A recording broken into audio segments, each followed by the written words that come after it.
Good morning.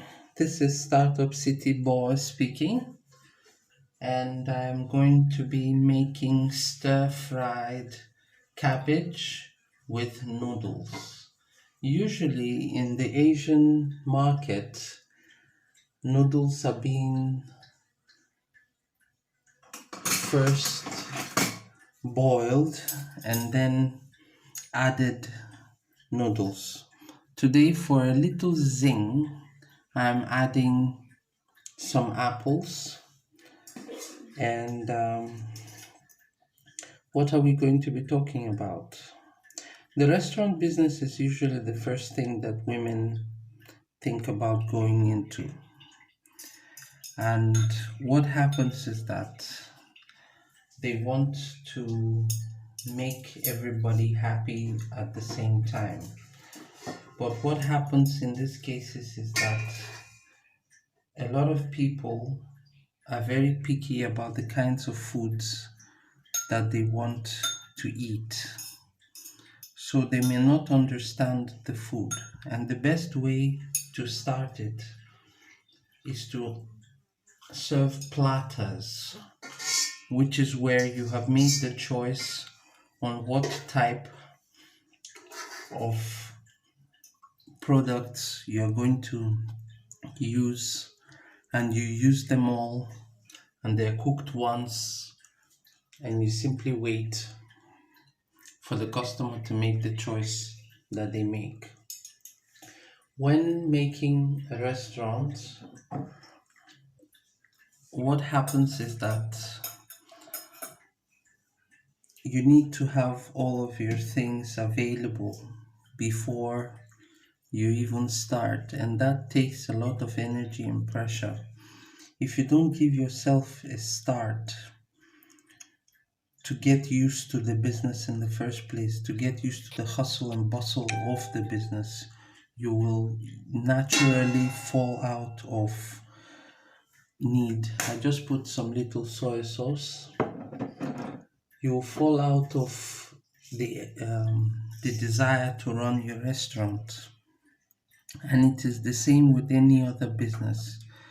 But in the process of when you want to set up and you have to wait for your customers, nobody is going to be there to pay you for that time that you have spent.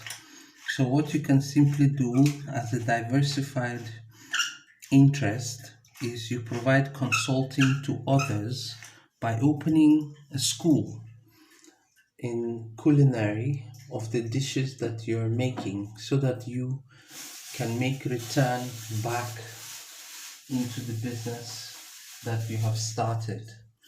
This again makes you have to set up another another system, which is where the students you are training would be the same people who are cooking right in front of the customers. People want to see what types of ingredients are being used and how it's being cooked. So, at the same time, while you're training the students, you are also training others, like your customers, to come and learn how to make the dishes you are making.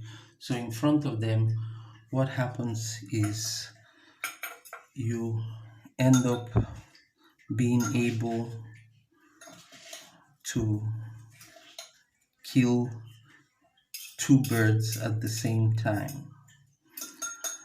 Um, when you are in a rush to make all sorts of dishes, you are thrown aback by the fact that a lot of storage space is required when it comes to opening your restaurant.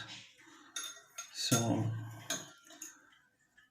now I'm making this for myself this morning, which is why I'm turning it around. Usually, customers don't like dishes that are all mixed mash.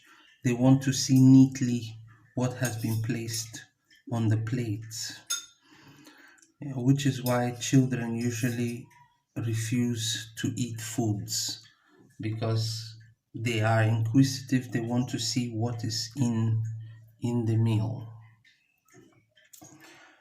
I hope you find this little pep talk interesting today. On the comment section, we can discuss more about opening a restaurant and what it takes. And yeah, have a good morning and hope the day finds you well. Startup City, Boa speaking. Noodles, apples, and cabbage.